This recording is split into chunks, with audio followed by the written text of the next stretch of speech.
When Melody Whitmore screams at me through my fence at 7 a.m. to unlock the gate right now, or she'll call the police, her face flushed redder than her Lexus paint. She has no clue that I'm sipping coffee and about to turn her world upside down. Behind her, a line of luxury cars honks in frustration. Neighbors late for work because I've finally locked the gate on my own private property. Go ahead and call them, I tell her calmly. Ask about trespassing laws. For 3 long years, this woman has treated my inherited land like her personal shortcut, harassing me endlessly. But while she filed fake complaints and vandalized my equipment, I quietly bought the one thing that changes everything: the deed to the road they all depend on. Now, with the metallic clang of the lock staying shut and the crunch of gravel as cars reverse in defeat, they face the long detour to the highway. They demanded I unlock my gate, so I closed their only convenient road forever. My name is Ezra Blackwood. 6 months ago, inheriting my grandmother's 2-acre property felt like a fresh start. I'm a 47-year-old divorced diesel mechanic, tired of fixing other people's messes while my own life crumbled. Grandma Rose's 1960s ranch house sits nestled among towering pines, surrounded by peace thick with lavender scent and the faint diesel from my work trucks. What I didn't know was that this quiet slice of land holds the key to Willowbrook Estates, 47 McMansions where mortgages dwarf my yearly income. Back in 1985, a developer cut corners. Instead of proper access through HOA land, they sweet-talked Grandma into a handshake deal allowing them to cross 37 feet of her property corner.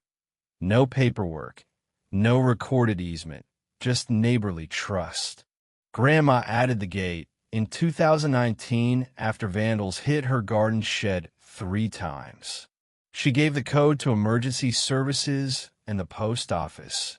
It was never about blocking good people, only keeping trouble out. Then came Melody Whitmore, 52, HOA president for 6 years, pearl white Lexus SUV, $800,000 colonial, no kids, and endless time to terrorize 47 families. Her designer heels clicked like angry woodpeckers on my porch by week 3. That gate stays unlocked 24/7, she announced, not asked, for resident convenience and property values. I offered the emergency code and explained it was private land. Her face twisted. Listen, grease monkey, she sneered, eyeing my work clothes. I don't negotiate with people who don't belong in decent neighborhoods. Unlock it, or I'll bury you in legal fees until you're living in that rusty truck. My screen door slammed as she stormed off. That night, digging through Grandma's papers, I found a 1960 survey. Crystal clear lines showing the road crossing my land with 0 recorded easement in county records. My lawyer, Sarah Martinez, laughed when I showed her. They've been trespassing for 40 years. Lock the gate tomorrow. There's nothing they could do legally. But Melody escalated. Anonymous complaints about my illegal work trucks, noise from engines at 6:30 a.m. Even an EPA claim calling my compost pile illegal dumping. Each one wasted county time and proved she preferred burning the neighborhood down over admitting defeat. Talking to neighbors revealed the pattern.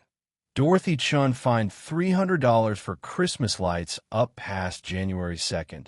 Firefighter Marcus Reed threatened over a non-regulation black mailbox. Willowbrook had become a dictatorship with landscaping rules enforced by stopwatches. When she went nuclear with a certified letter, 3 pages claiming my gate blocked essential services, backed by 23 neighbors' signatures, I knew it was time. I requested a formal county boundary survey. 3 days later, surveyor trucks arrived. Melody paced her driveway like a caged animal as GPS beeps mapped every inch. Results: 37 feet, 8 inches of road on my property, no easement since 1960, and the original permits showed the developer lied to the county about access plans. I posted the survey on a neighborhood Facebook page. Facts matter. No easement equals private property. Melody fired back, calling it fake news and claiming I was a mentally unstable veteran. I'm neither. Her public meltdown was better than TV. More noise complaints followed, but county ordinances allowed my trucks from 6 a.m., and her husband warmed his Mercedes at 6:15 every day. Hypocrisy with a German accent. County Inspector Pete Williams confirmed, "This gate is legal. Convenience isn't a constitutional right. Property ownership is." Neighbors started cracking. Dorothy brought cookies and confessed Melody's lies. Marcus said emergency services had the code and never complained. The Facebook page turned into a horror story sharing session. Fines for bird feeders, half-inch parking violations. Digging deeper, I learned prescriptive easements required 20-plus years of continuous use in our state, but the road only dated to 1985, falling short before Grandma's death. No automatic rights. Then came Melody's lawyers demanding a permanent easement or $50,000 in damages.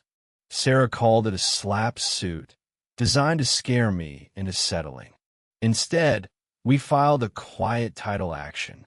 A paralegal discovery shifted everything.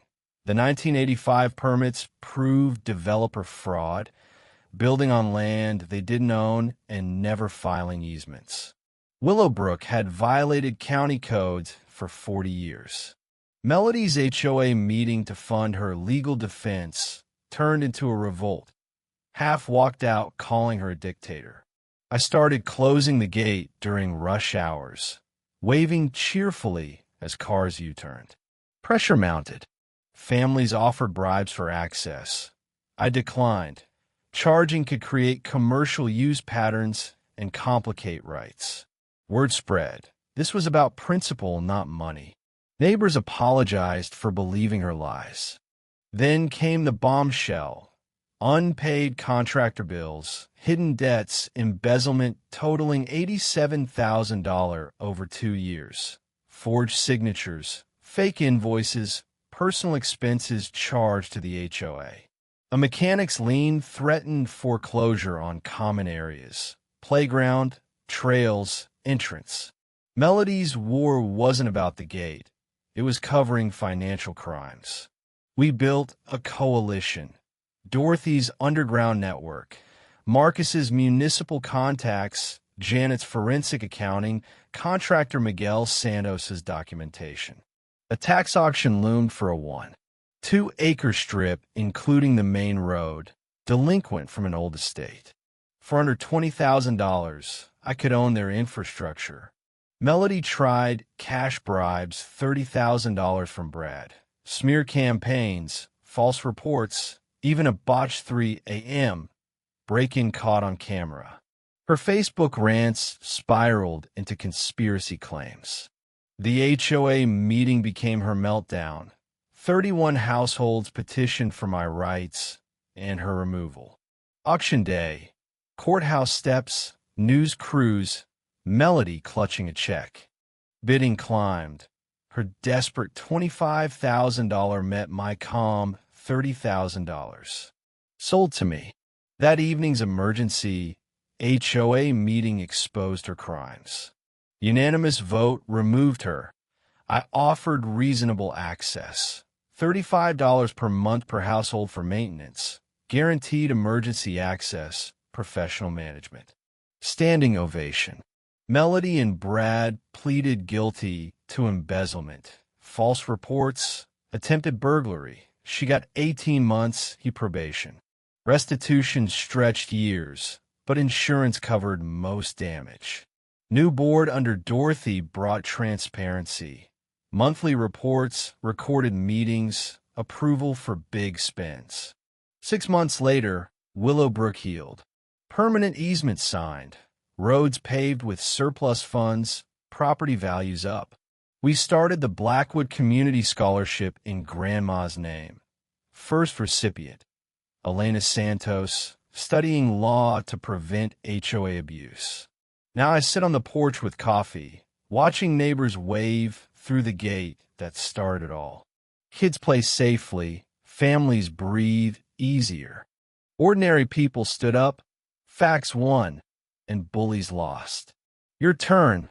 What's your HOA nightmare? Drop it below. Subscribe for more stories of justice served cold.